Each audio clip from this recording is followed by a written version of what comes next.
Hello friends, good morning. നമ്മുടെ Kerala TV സീരിയലിലേക്ക് എല്ലാവർക്കും സ്വാഗതം. അങ്ങനെ അപർണയും തമ്പിയും കൂടി അജയുടെ അവിഹിതവും കണ്ടുപിടിച്ചിങ്ങനെ അതിനെപ്പറ്റി സംസാരിച്ചുകൊണ്ട് ഇങ്ങനെ നിൽക്കുക. അപ്പോൾ അളകാപൂരിൽ അടുത്ത വിക്കറ്റ് തെറിപ്പിക്കാൻ നമുക്കിത് മതിയടി മോളെ എന്നും പറഞ്ഞുകൊണ്ട് അച്ഛൻ മോളോട് പറഞ്ഞും കൊടുക്കുന്നു. മോൾ ഇതൊക്കെ കേട്ട് ഭയങ്കര സന്തോഷം. അജയുടെ കാര്യം നമ്മൾ നോക്കി അങ്ങ് നിന്നാൽ മതി, അതാ ഉണ്ണിത്താൻ തീർത്തോളും, നമുക്ക് ഒന്നും പേടിക്കേണ്ട കാര്യമില്ലെന്നാണ് അച്ഛൻ മകളോട് പറയുന്നത്. പക്ഷെ അച്ഛ, നമ്മളിത് പുറത്തു വിടുന്നത് വ്യക്തമായ ചിത്രം തെളിഞ്ഞതിന് ശേഷം മാത്രം മതിയെന്നും വിവരം മണത്തറിഞ്ഞ അജയ് ആ പെണ്ണിനെ ബാംഗ്ലൂരിൽ നിന്നെങ്ങാനും മാറ്റിയാൽ മുഴുവൻ പദ്ധതികളും പൊളിയും ഉറപ്പാണെന്ന് അപർണ പറയാം. എന്നാലും ഇതൊക്കെ കേട്ടിട്ട് എങ്ങനെയടി മോളെ മനസ്സിൽ കൊണ്ടു നടക്കുന്നേ? ഈ വിവരം അമൃതയും ശരണും ജാനകിയൊക്കെ അറിഞ്ഞതല്ലേ, അവർക്കത് നിഷേധിക്കാൻ പറ്റുമോ എന്നൊക്കെ ചോദിച്ചപ്പോൾ, എന്നാലും അവൾ ആരാണെന്ന് നമ്മൾ കണ്ടെത്തണം വെച്ചാൽ. അജയ് അവളെ വിവാഹം കഴിച്ചിട്ടുണ്ടോ എന്ന് പോലും എനിക്ക് സംശയമുണ്ട്. 3-4 വർഷമായിട്ട് തുടങ്ങിയൊരു ബന്ധമല്ലേ. അജയ് ഷെയർ വാങ്ങിക്കാൻ തിടുക്കം കൂട്ടുന്നതും പണത്തിന് വേണ്ടി ഓടുന്നതും ബിസിനസ്സിനും മണ്ണാങ്കട്ടയ്ക്കൊന്നും വേണ്ടിയിട്ടൊന്നുമല്ല, അവളെ സംരക്ഷിക്കാൻ വേണ്ടിയിട്ടാണെന്നും നിരഞ്ജനയ്ക്ക് പോലും അറിയില്ല ഭർത്താവ് ചെയ്യാൻ പോകുന്ന ബിസിനസ് എന്താണെന്നുള്ളത്. അപ്പോൾ നമ്മുടെ കണ്ണിൽ കൊള്ളാൻ വന്നത് ശരിക്കും തലയ്ക്ക് മുകളിൽ കൂടി അങ്ങ് പോയെന്ന് അങ്ങ് പറഞ്ഞാൽ മതിയല്ലേ എന്നിങ്ങനെ അച്ഛൻ ചോദിക്കുക. നിന്റെ കഴുത്തിലെങ്ങാനും അവൻ താലി കെട്ടിയിരുന്നെങ്കിൽ അവൻ്റെ അന്തി എൻ്റെ കൈ കൊണ്ടായേനെന്നും തമ്പി മോളോട് പറയുക.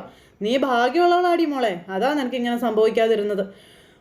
തന്ത ഒരു കൊച്ചിനെ കൊണ്ടുവന്ന് പ്രഭാവതിക്ക് കൊടുത്തതുപോലെ മോനും അത് ചെയ്യാതിരിക്കാനേ. നേരത്തെ അവൻ്റെ പടം എനിക്ക് കീറണം, നീ നോക്കിക്കൊള്ളാൻ പറഞ്ഞു. അങ്ങനെ തമ്പി മോളോട് പറയുക. അതും പറഞ്ഞ് തമ്പി അങ്ങ് പോയി. അത് കഴിഞ്ഞപ്പോൾ അപർണ ഭയങ്കര പ്രതീക്ഷയോടെ അവിടെ നിൽക്കുക.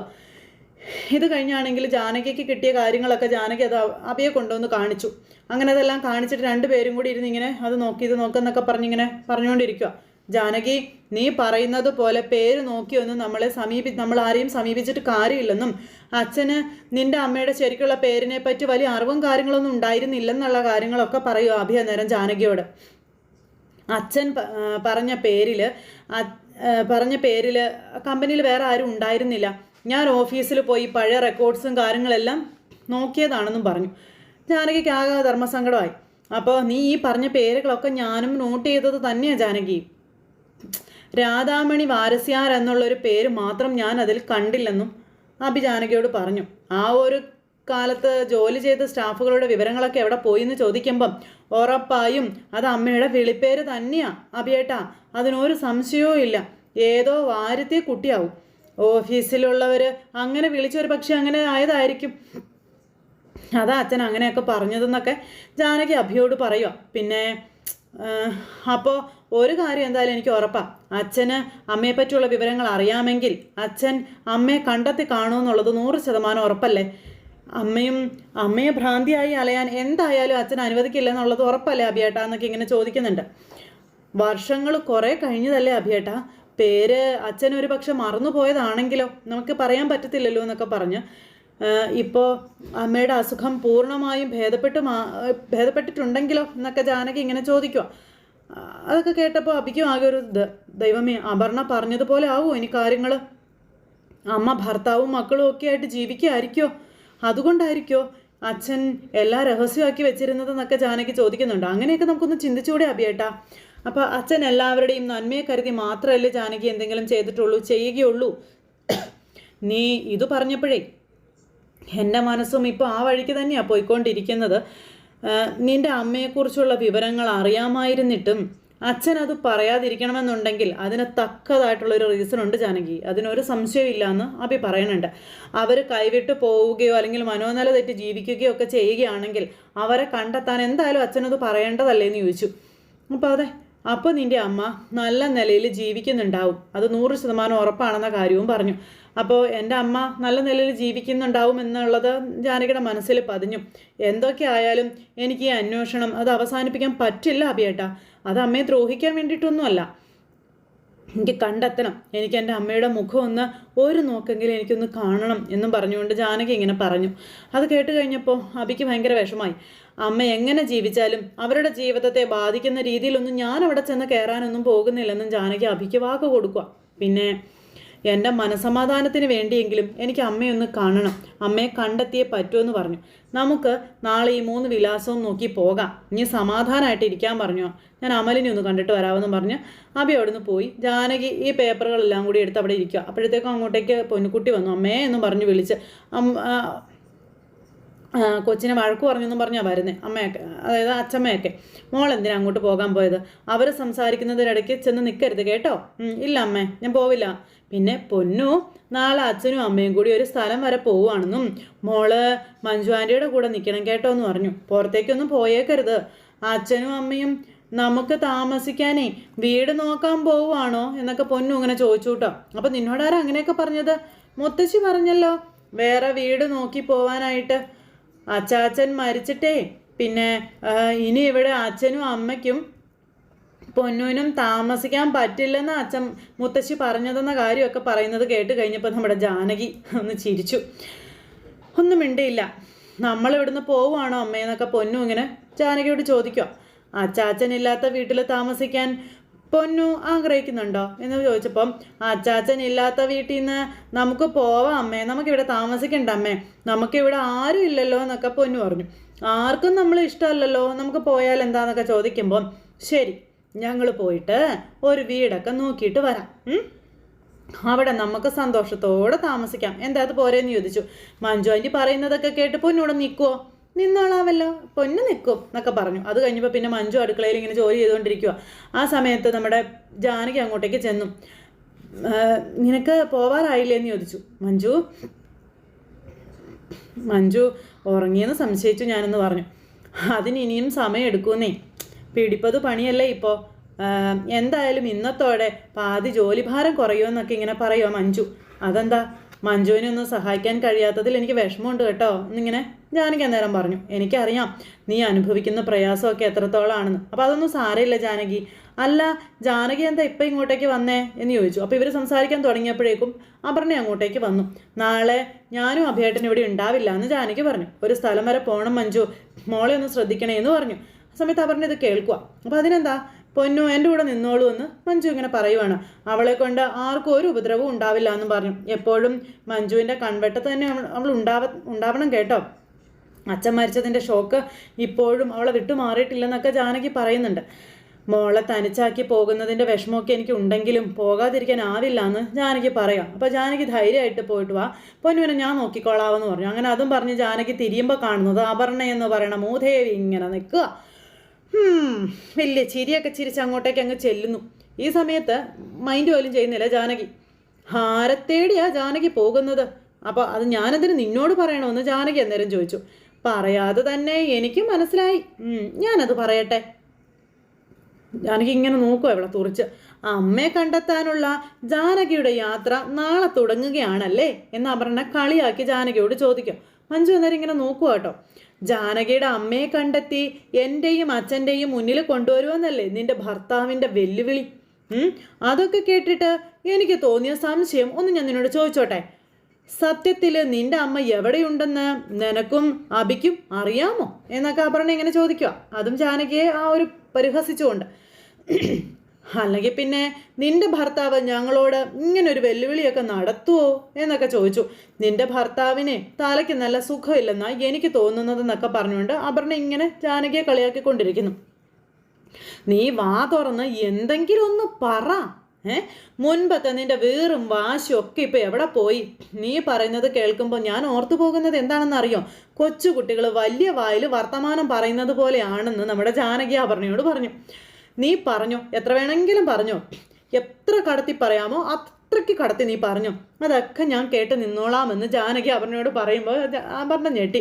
നിനക്ക് എന്നോട് മറുപടി പറയാനൊന്നും ഇല്ല എന്നുള്ള കാര്യമൊക്കെ എനിക്ക് അറിയാം.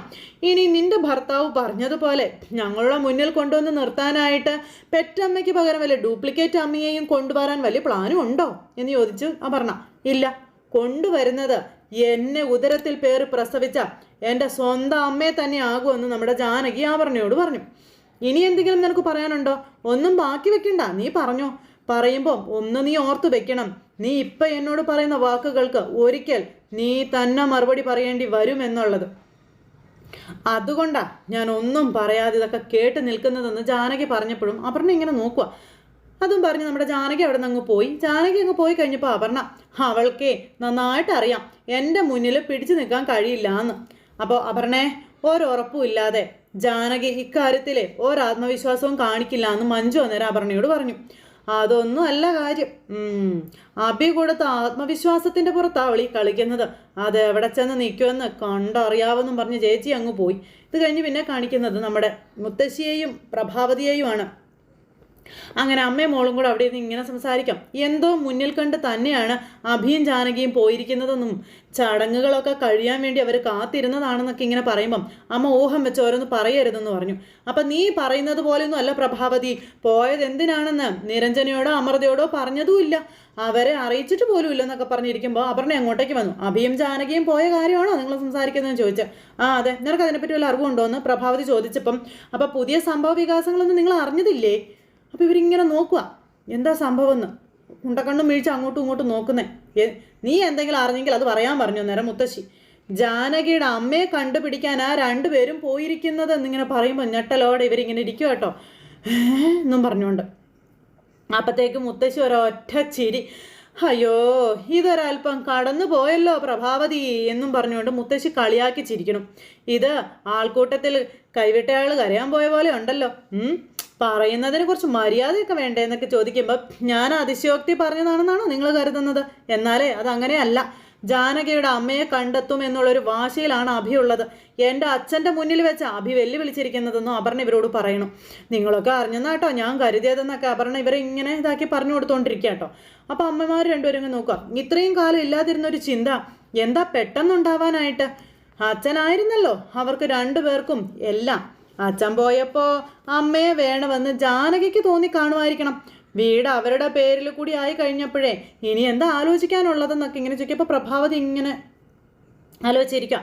ഇനിയിപ്പം അവളുടെ അമ്മയെ പറ്റിയുള്ള സൂചന വല്ലതും മുന്നേറി കിട്ടി കാണുമെന്ന് മുത്തശ്ശി ഇങ്ങനെ ചോദിക്കുക. അപ്പോഴും പ്രഭാവതിക്ക് ടെൻഷൻ. ഇങ്ങോട്ട് കൊണ്ടുവരാൻ പറ്റാത്തത് കൊണ്ട് വല്ല വൃദ്ധസദനത്തിലും പാർപ്പിച്ചിരിക്കുകയൊക്കെ ആണെങ്കിലോ? അതൊന്നും തള്ളിക്കളയാൻ പറ്റുന്ന കാര്യങ്ങളല്ല എൻ്റെ പ്രഭേ. ഇതുവരെ അമ്മയെ പറ്റിയോ അച്ഛനെ പറ്റിയോ ജാനകിക്ക് ഒന്നും അറിയുമായിരുന്നില്ല. അറിയാമായിരുന്നെങ്കിൽ അനാഥ എന്നുള്ള പഴിയും കേട്ട് അവൾ ഇവിടെ നിൽക്കുമായിരുന്നു എന്ന് ചോദിച്ചു. അമ്മയെ ഒളിപ്പിക്കേണ്ട എന്ത് കാര്യമാണ് അവൾക്കുള്ളത്?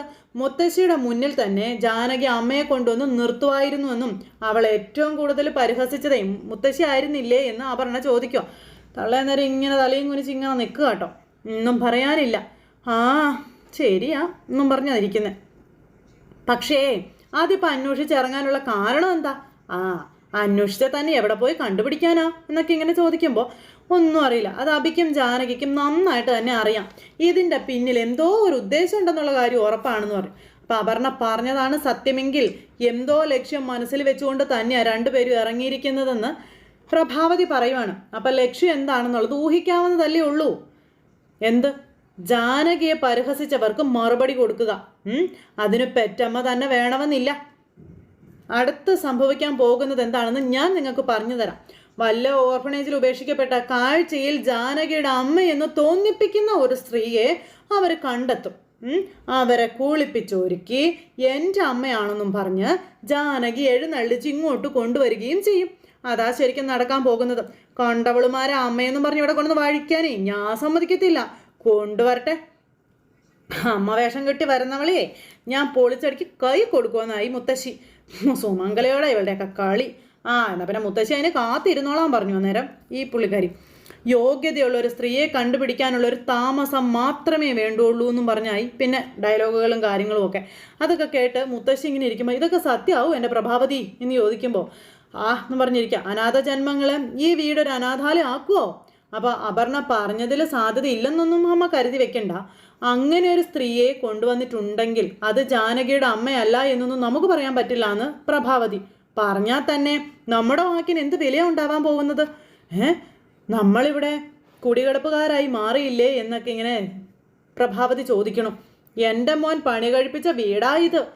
അങ്ങനെ സംഭവിച്ചാലേ സുമംഗല പിന്നെ ഈ വീട്ടിൽ നിൽക്കുമെന്ന് ആരും കരുതണ്ടെന്നും പറഞ്ഞുകൊണ്ട് മുത്തശ്ശി. അപ്പോൾ ഈ പ്രഭാവതിയോട് ഇത് മുത്തശ്ശി പറയുന്നത് കേട്ട് കഴിഞ്ഞപ്പോഴത്തേക്കും അപർണയ്ക്ക് മനസ്സിലായി താൻ ഉദ്ദേശിച്ച വഴിയെ കാര്യങ്ങൾ വരുന്നുണ്ടെന്ന്.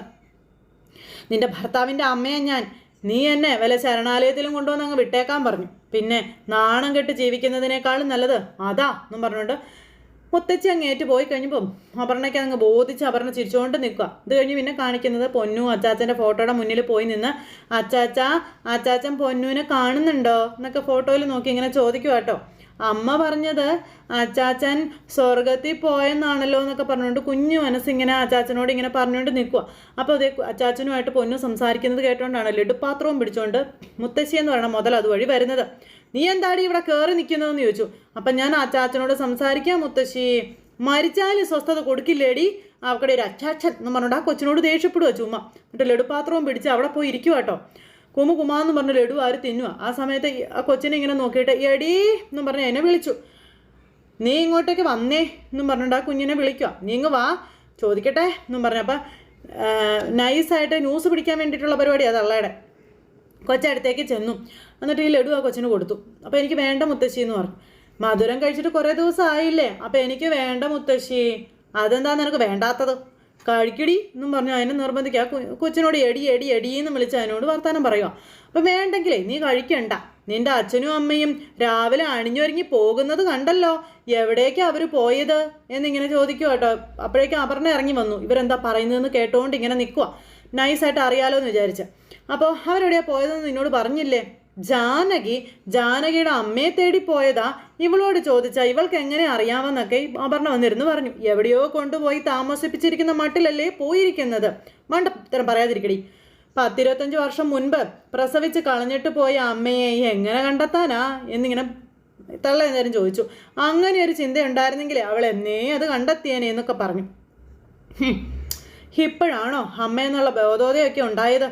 ആരും മനസ്സിൽ പോലും ചിന്തിക്കാത്ത കാര്യമായിട്ട് വന്നോളൂ അവളെന്നൊക്കെ പറഞ്ഞുകൊണ്ട് ഇങ്ങനെ ഇരിക്കുമ്പം പിന്നെന്തിനാ ഇവളുടെ അച്ഛൻ ഞങ്ങളുടെ മുന്നിൽ വെല്ലുവിളി നടത്തിയത്? അതേ, നിന്റെ അച്ഛൻ്റെ ഭരണം കൂടിപ്പോയിട്ടായിരിക്കുമെന്ന് മുത്തശ്ശി അന്നേരം അപർണയോട് പറയുക.